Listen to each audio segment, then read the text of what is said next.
12 human skulls sold for over $500,000 in New York's finest art galleries. Each one was once a living tourist. None of the buyers knew they were murder trophies. The skulls gleamed under soft gallery lights, their surfaces a maze of beads, symbols, and gold leaf. Beautiful until you knew what lay beneath. The artist called himself the Midnight Craftsman. His real name was Raymond Walker, a homeless con man who truly believed he was a voodoo priest. The skulls weren't just art, they were power banks of trapped souls, each one meticulously processed in a grimy back room in New Orleans' French Quarter. How did a failed carnival barker become the most twisted artist in America, and how many bought his lies before the truth came out? Welcome to True Crime Inquiry, where we peel back the layers of the human mind. To our loyal viewers, thanks for joining us again. For those who found us today, you've stepped into a case that will haunt you long after this video ends. Here at True Crime Inquiry, we don't just tell you what happened, we show you why it happened. We dig into the minds behind the crimes that shock us, and today's story will test the limits of what you think you know about truth and belief. By the end of this hour, you'll understand how a man can start by telling lies and end by living them, with deadly results. You'll see how the art world's hunger for the exotic can feed a killer's needs.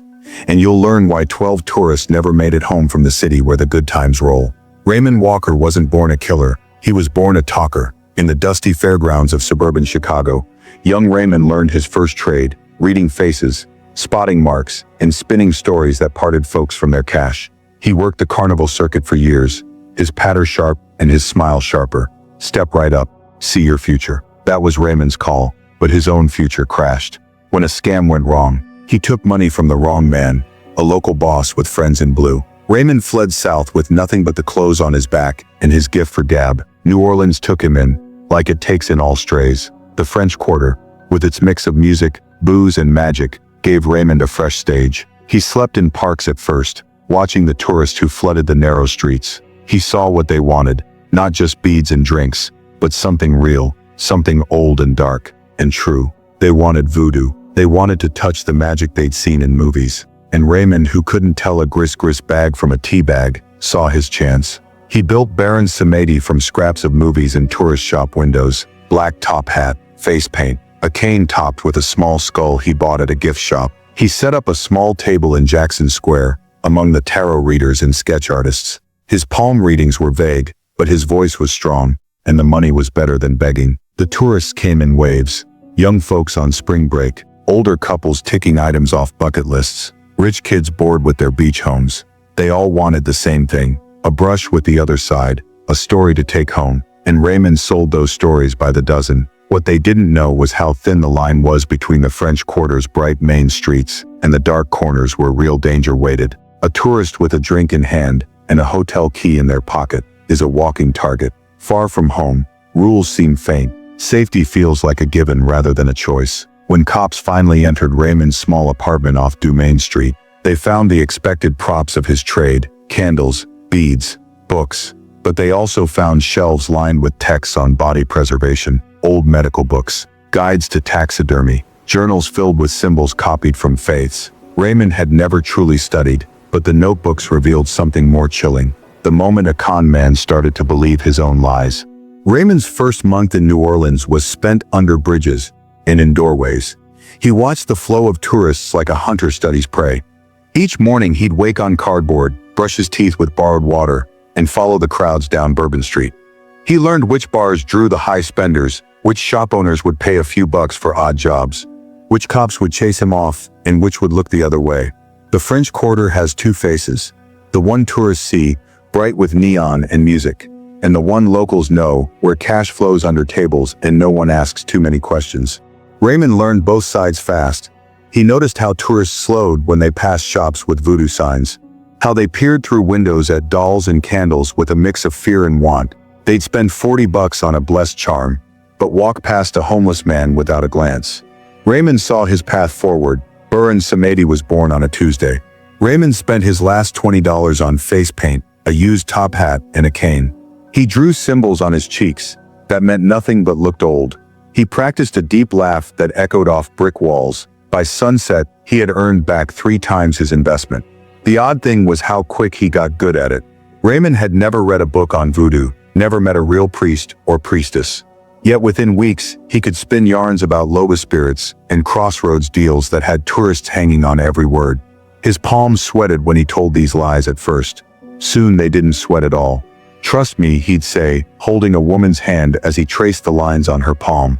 "I see great wealth coming, but first you must clear the path," and she'd buy his $10 charm without blinking. 3 months in, Raymond had saved enough to rent a tiny shop off Dumaine Street. The Sacred Circle, he named it, though the space was square and cramped. Red cloth on the walls hid water stains. Shelves held jars of herbs he bought from the grocery store, but labeled with made-up names. A curtain in back hid his cot and hot plate. The shop gave Raymond something he'd never had: respect. Tourists who would have walked past him on a street corner now called him Baron and asked for his blessing. He grew into the role like an actor who can't leave the stage. His rituals grew more complex.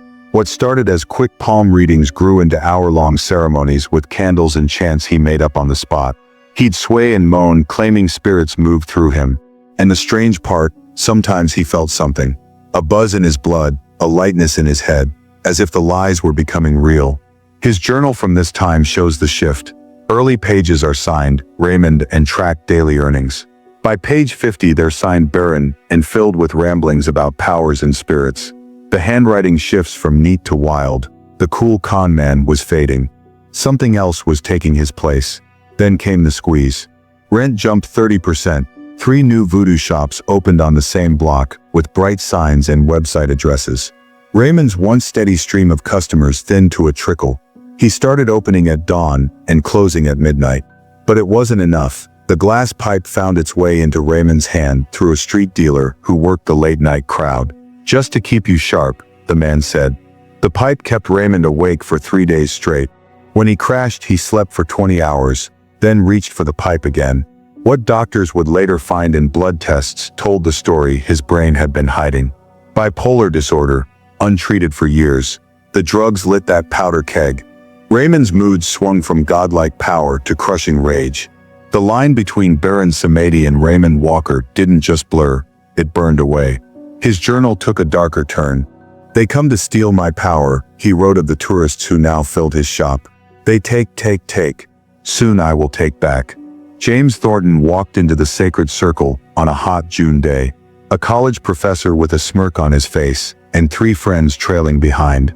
"Show us the real deal," he said, tossing $40 on the table. "Or are you just another fake?" Raymond's eyes went cold as he pocketed the cash. "You want the real deal?" he asked. "Come back tonight, alone, I'll show you what the spirits can do." James did come back, and Raymond showed him. James Thornton returned to the Sacred Circle at midnight with the same smirk he wore earlier. He brought a flask of whiskey but no friends. He sipped as Raymond lit black candles around a chalk circle drawn on the floor. The professor's eyes gleamed with amusement as Raymond began to chant, "This is straight from a B-movie." James laughed, spilling whiskey on the floor. "My freshman students could put on a better show." He pulled out his phone and started filming, narrating mockingly. Here we see the wild French Quarter fraud in his natural habitat. Raymond's journal entry that night fills 3 pages with jagged writing. "He came to steal my power, to expose me to the world, to drain what I've built. The Baron will not be mocked. The spirits spoke through my hands tonight. What happened next wasn't planned." The heavy brass candlestick sat on Raymond's altar for months, just for show, until it wasn't. One swing, a wet sound, then silence. The smirk was gone from James Thornton's face forever. Raymond sat on the floor next to the body for hours, his mind racing, then eerily calm. Something shifted in him. Not guilt, but a sense of power, of crossing a line he couldn't step back from. Dawn broke and he began to move with strange purpose. The back room of the Sacred Circle became a workshop.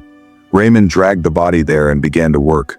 He'd spent months reading old books on human remains, not for murder, but to make his fake charms seem more real.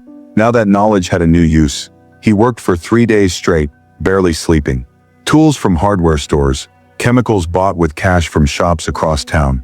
His hands shook at first, then grew steady. The meth kept him awake and blurred the horror of what he did. "His spirit now serves me," Raymond wrote a week later. "I can feel his power flowing into my work. The skull speaks to me, shows me things. The Baron grows stronger with each passing night." James mocked, but now he serves. The skull sat on Raymond's private altar, hidden behind a false wall. At first it was bare bone, cleaned through methods that would make most people sick. Then Raymond began to add to it. Beads pressed into grooves, symbols painted in gold, gems set into the eye sockets that caught the candlelight. He found himself working in a trance, adding layers of decoration he never planned. His hands moved as if guided. The end result shocked even him. It was beautiful in a terrible way. Art made from the unspeakable. Raymond sat for hours, staring at the skull. The fake charms and readings that filled his shop seemed empty. Now, $20 for a palm reading. $40 for a fake blessing. But a real artifact of power. What would collectors pay for that?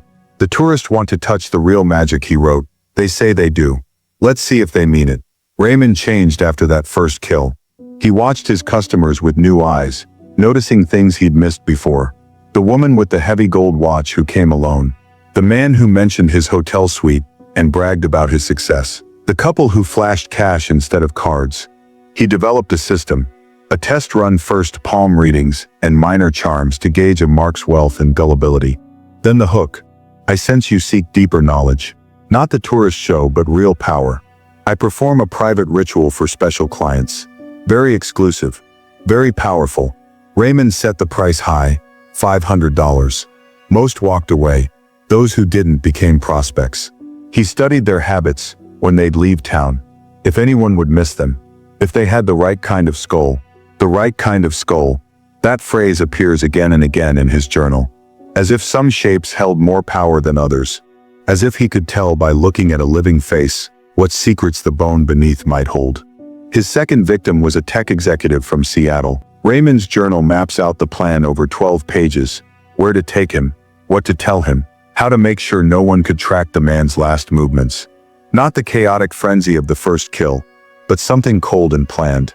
He came seeking power, Raymond wrote after. Now he is power. His skull is perfect. Better than the first. The Baron grows stronger still. 2 down. 10 more to go. The fraud was gone. The killer was born. And the artist was just beginning to find his style. With each new skull, Raymond's hands grew more skilled. What took him days now took hours. His tools lined the walls of a hidden room behind his shop. Dental picks, fine saws, special brushes. He taught himself the art of preservation from books and dark web forums. The same hands that once dealt carnival cards now worked with the precision of a surgeon. The back room of the sacred circle transformed. False walls hid the real workshop. A ventilation system kept smells from reaching the street. Heavy curtains blocked the light. Raymond spent more money on tools than on food. Each victim funded the next phase of his craft. The bones speak to me now, he wrote. They tell me how they want to be adorned, what power they wish to hold. I am merely the vessel for their rebirth. Late one night, as Raymond browsed the web on a stolen laptop, he stumbled upon a marketplace that changed everything. Dark artifacts catered to wealthy collectors who sought the taboo. Human bones, though legally gray, fetched top dollar if they came with the right story. A message from a user named MG Gallery caught Raymond's eye. Your bone work shows great promise. The symbolism is unlike anything in current circulation. Are you open to exclusive representation? Marcus Green, owner of Shadows Gallery in New York, had found him. Their first video call revealed a slick man in his 50s with designer glasses and a Chelsea loft space. Marcus never asked where Raymond got his materials. He didn't want to know. What he wanted was art that would shock his wealthy clients, and Raymond's work did just that. You need a brand, Marcus told him. A story, a mystery the buyers can feel part of. Together they created the Midnight Craftsman, a reclusive artist who supposedly found century-old ritual objects and enhanced them with his own vision. No photos, no real name, just the work and the myth. Marcus never stepped foot in New Orleans. Raymond shipped the skulls in art crates marked as mixed media sculptures. Marcus didn't ask questions when new pieces arrived just weeks apart. The profits they shared kept both men's curiosity in check. Each skull arrived with its own story. From an abandoned temple deep in the bayou, where slaves once practiced forbidden rites, discovered in a sealed wall of a French Quarter mansion, hidden since the Great Fire, blessed by the last true priestess of St. John's Eve. Marcus typed these tales onto cream cardstock with the gallery's gold emblem. The New York art scene ate it up. What started at $5,000 per skull soon climbed to $15,000, then $30,000, then $45,000 for the most elaborate pieces. Raymond's work gained a cult following. Collectors would brag about owning a midnight piece without knowing they kept murder trophies on their marble mantles. Raymond's journals tracked his final break from reality. By the eighth skull, he no longer signed his entries as Raymond. I, Baron Samedi, continue the great work, he wrote. Raymond was weak, a vessel only. I have claimed this flesh for higher purpose. His handwriting changed. His speech patterns shifted. Shop customers noted how Baron now seemed to be in character at all times. He spoke of himself in third person, referred to events from centuries past as if he'd been there. The thin man who once ran carnival scams in Chicago was gone. The workshop walls filled with skulls in various stages. Each bore different markings. One covered in tiny mirrors said to trap lying spirits. Another wrapped in copper wire to channel wealth energies. A third with rubies set in the eye sockets to see across the veil. In Raymond's broken mind, he wasn't creating art. He was creating tools of power, and the rich and famous of New York lined up to buy them, never questioning what or who they were bringing into their homes. Raymond's sick art found the perfect path from New Orleans to New York. Every month, a plain brown box would travel north, holding death dressed as art. Marcus Green would then stage small, invite-only shows for his top clients. No photos were allowed, no press. Just whispers and nods as the rich fought to own what no one else could. Word spread fast in art circles that hung on the edge of what was legal. The Midnight Craftsman became a name passed in hushed tones at high-end parties. His work was said to hold real magic. Not the fake stuff sold to tourists, but dark power from old blood rights. Each new skull that arrived in New York sold faster than the last. Soon Marcus began to hold secret auctions. 10 or 12 rich folks would gather in his back room, sipping aged brandy while bidding on what they were told was the most cursed art in the world. One skull, wrapped in gold wire and set with black stones, sparked a bidding war that ended at $75,000. The winner left with a smile, never knowing he'd just bought a murder case. The rich have always chased what others can't have, but the crowd that sought Raymond's work had darker wants. They didn't just seek rare art. They hunted items that might bend luck, grant wishes, or harm foes. A strange club grew around these skulls, with owners trading tales of their power at small get-togethers in townhouses and beach homes. One Wall Street trader swore his skull helped him make 3 big deals after he set it on his desk. An aging movie star claimed her health got better once she put hers in her bedroom. These stories, part lie and part wish, drove prices even higher. The next victim was marked the moment Raymond heard these tales from Marcus. By his 10th kill, Raymond no longer saw himself as a fraud. In his mind, he truly was Baron Samedi, a death god who gave new life to the dead. His journal spoke of freeing his victims from their small lives so they could serve a higher cause. He didn't just think he was making art. He thought he was making magic that helped people. The back room of the sacred circle held horrors masked by beauty. Clean tools hung on walls next to old books and candles. Each workspace was set up like an altar, with the grim work hidden under layers of ritual. Raymond kept notes on each victim, their name when they died, what gifts their spirit had, and how their skull should be made to hold that power. The most awful part was how neat it all was. Police later found files on each victim, with photos of them alive next to shots of their skull in each stage of its making. Raymond had kept bits of their clothes in bags as if they were sacred things. He wrote of honoring them while stealing their very bones. Raymond lived 2 lives that grew more and more mixed up. To tourists who came for quick palm readings, he was just another French Quarter act. But alone in his back room, he was a full-blown killer who thought he was a god. As the months passed, these 2 worlds bled into each other, until Raymond could barely tell them apart. The crime spread far beyond one madman. Dozens of folks helped move the skulls from New Orleans to New York without knowing what they were. Truck drivers, mail clerks, art packers, gallery staff who set up lights to make the skulls gleam just right. Each one a link in a chain that moved death across the country. For 3 years, no one caught on. Raymond picked his marks well. Solo tourists far from home who wouldn't be missed for days. He paid cash for all his tools and kept to the shadows. Marcus kept his top clients quiet with talk of how rare and secret the art was. The fewer who knew, the more special their prize. Then came the slip that brought it all down. Victim 12 was a dentist from Boston with teeth fixed by a new gold crown method. When his skull showed up in New York with that same gold work still in place, the end of the Midnight Craftsman began with a rich man's gasp of shock. Thomas Weiss flew from Berlin to New York for a big art show at Shadows Gallery. The rich man had a large home filled with odd art that no one else owned. As he sipped his drink and looked at the newest skull, his glass crashed to the floor. There in the jaw was a gold tooth that looked just like the work done by his old school friend Peter, the same Peter who had gone to New Orleans last year and never came back. His hands shook as he took a photo with his phone. He knew those teeth. They had an odd wave in the gold that his friend had shown him once. What were the odds that an old skull would have the same work? 0. Thomas left the show in a rush and called the cops.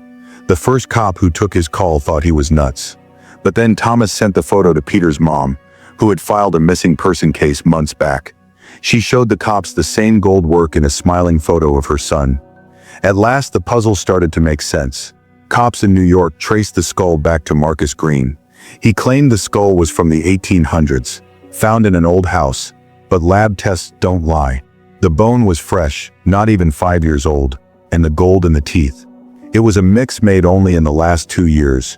While New York cops dug deeper, New Orleans police got a search order for the sacred circle. What they found made even tough cops sick. The shop looked plain up front, but past a false wall was a room of death. Tools, jars, notes, and 3 more skulls in the works. Raymond's own words doomed him. His 10 journals told the whole sick tale, from the first time he got mad to the last skull he sent north. The words got more wild with each page. By the end he wasn't Raymond. He was Baron Samedi, a god who helped lost souls find new homes in his art. When cops put cuffs on him, Raymond smiled. "You can't stop the work," he said, not mad at all. "The spirits need me. I'm just taking a break." He thought they were there to slow him down, not lock him up for life. That's how far gone his mind was by then. The same day, cops found Marcus Green at home, still in his robe. "I sell art," he said when they showed their badges. "I don't kill folks." He seemed shocked when they told him what his star artist had done to make those rare finds from old shops in New Orleans. The court case was full of twists. Could Green be charged for selling skulls if he didn't know they came from murder?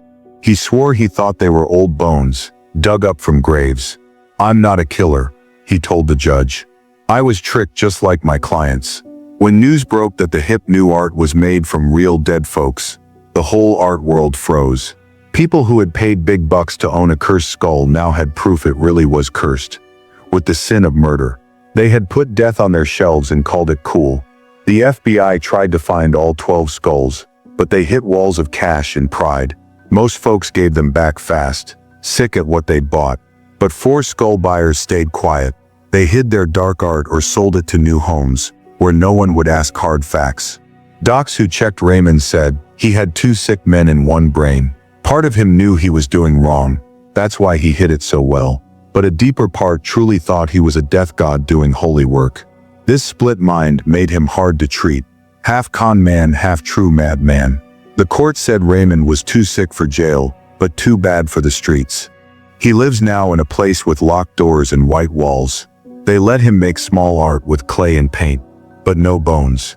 The god-man who once sold death as art now makes small birds and masks that no one buys. As we close this dark chapter of the Midnight Craftsman, the true cost remains incalculable. 12 human skulls sold for over $500,000 in New York's finest galleries, each one representing a life cut short by Raymond Walker's delusion. Today, Raymond sits in a high-security psychiatric facility, still creating art with approved materials, his fractured mind still believing in Baron Samedi's mission. Marcus Green served 3 years for trafficking human remains, but escaped murder charges through carefully maintained ignorance. Perhaps most disturbing is that 4 skulls remain missing, their wealthy owners unwilling to admit they ever possessed murder trophies. The line between art and atrocity was crossed not just by one man's madness, but by a culture willing to profit from the forbidden, where exclusivity trumped ethics and the macabre became marketable. 4 victims remain unnamed, their families still searching for closure. Did you spot the pattern we missed in the gallery photos? What other secrets lie hidden in plain sight? Join us next week when we open the dark vault of the art world's deadliest collectors. Thank you for watching True Crime Inquiry. If this story affected you, please subscribe, share, and join our community seeking truth in humanity's darkest corners.